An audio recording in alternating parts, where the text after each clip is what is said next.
Hey, Big Dave the Middle-Aged Gamer here with another NFL Pick'em. Week 7, here we come, but let's recap week 6 real quick. And it's going to be real quick because, well, you're about to find out. As you can tell, I went 12-2 last week, which on the surface, hey, that looks terrific.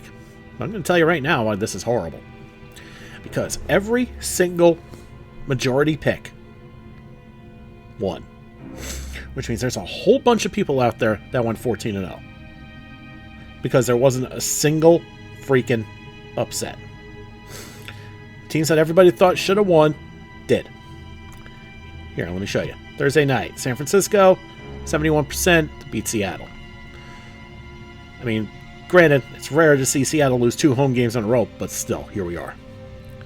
Bears, 81%, they won. Bucks, 78%. Eagles, 97%. Ravens, 72%. The Pack, 84%. Here's my first loss to Titans, 18% they lost. Texans, 97%. Steelers, 90%. Chargers, 51%.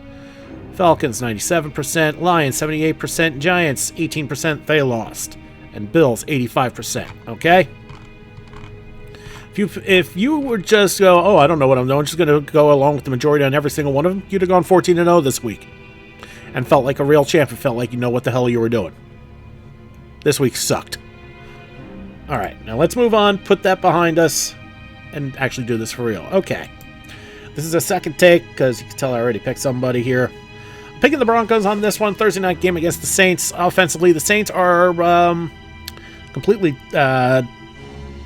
decimated. Quarterback, out. Top 2 receivers, out. Taysom Hill, out. Half their offensive line, out. They're basically, I mean, right now they have 3 healthy wide receivers on the roster. And assuredly, they're going to be calling up some guys from the practice squad for tonight's game. All right, as it is, I think Raheem Shaheed is done for this season, which is a pretty big blow. Olave, he's in the concussion protocol. He's not going to be out. He's not going to be there. We already know about Spencer Rattler starting instead of Derek Carr. Right? It is a mess. And for the Broncos, this should be one of the easiest games they'll have to deal with. It'll be a matter of them scoring on New Orleans' defense, but I have enough faith in them to at least put some points on the game, on the board. I'm taking the Broncos on the road. All right. The battle of the you're being kicked out to London because nobody wants you. Jags in a quote-unquote home game against the Patriots, and I'm going to take the Jags on this one. Simply because at least they have an offense. The Patriots offense did perk up a little bit with Drake May, but that's not saying much. I think even the Jags defense should be enough. They'll be able to hold down the Patriots enough where Trevor Lawrence can actually get a win. Alright, now we have Seattle finally getting away from Lumen Field, where it's suddenly become really hard for them to win, and they are on the road in Georgia. They got to go across the country to play against a team that's getting hot. And yeah, I think it's going to be a 3rd loss in a row for the Seahawks. And a suddenly promising start to the season is quickly spiraling out of control. Bills, they just picked up Amari Cooper. It should be an easy win for them now. Same thing for the Bengals, who just watched their division rival trade away Amari Cooper. And, yeah, the Giants game last week for them was a get-right game. Maybe not offensively, but offensively wasn't their problem. Defensively, they needed someone to get their act together. And now they get another one, another defensive practice, because the Browns can't do shit. Even without, with or without Amari Cooper, it doesn't matter. All right, this is going to be a tough one. Texans in Green Bay go up against the Packers. It's really looking like that the Texans are not going to be dealing with any regression this year, so I was wrong on that thought. But the Pack are really tough at home. I mean, if this were like November or December, I'd say this would be an easy Pack win because of the cold, but it's not. So at this point, this becomes a pick'em. And what's my rule on a pick'em? When in doubt, go with the home team. Taking the Pack on this one. All right, Colts at home against the Dolphins.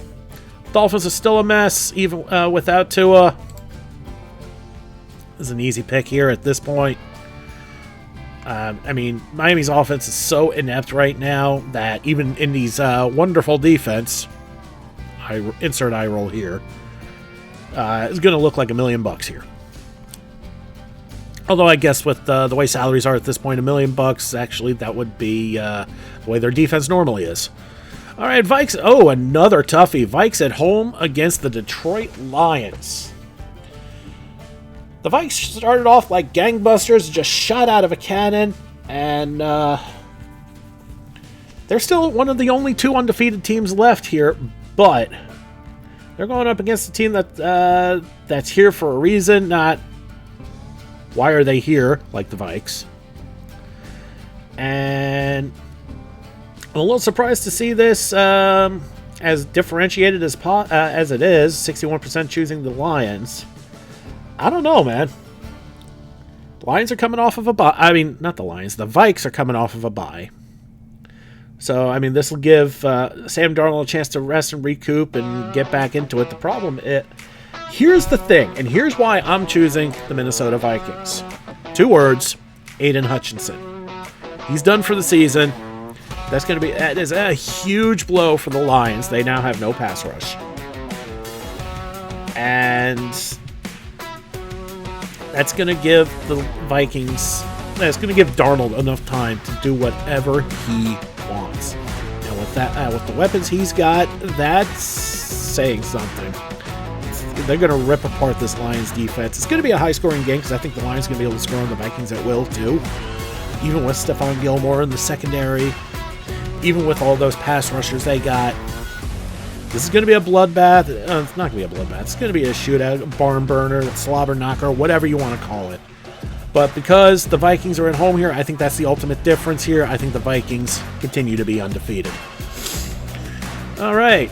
Now we got the Giants at home against the Philadelphia Eagles. The Giants just lost Andrew Thomas for the season. I mean, not like it's going to matter that much because the Eagles have no pass rush.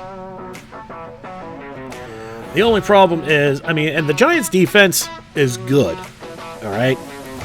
There's just no 2 ways about it. Yeah, I know. Kayvon Thibodeau's done for the year. Yeah, guess what? Azeez Ojulari's been doing better per capita than Kayvon this year. And now Ojulari's starting. Mm-hmm. On top of that, yeah, I know. Dexter Lawrence and Brian Burns are hurt. Well, guess what? Brian Burns has been hurt since week 3. Doesn't look like that's been affecting him much. And Dexter Lawrence, yeah, guess what? He just came out and said he's playing. Brian Burns just came out and said he's playing. I believe him. This is going to be a low score. As much as this one here is going to be a barn burner, this is going to be a war of attrition. It's going to be a really close game. Not many points to be had, especially with the Eagles' offense struggling like it has been. I'm going to take the Eagles anyway because the Giants just can't do shit at home right now. And until they win a game at home, I'm not going to be picking them at home. If this were in Philly, I'd really give the Giants strong consideration to win this game. That's just the difference.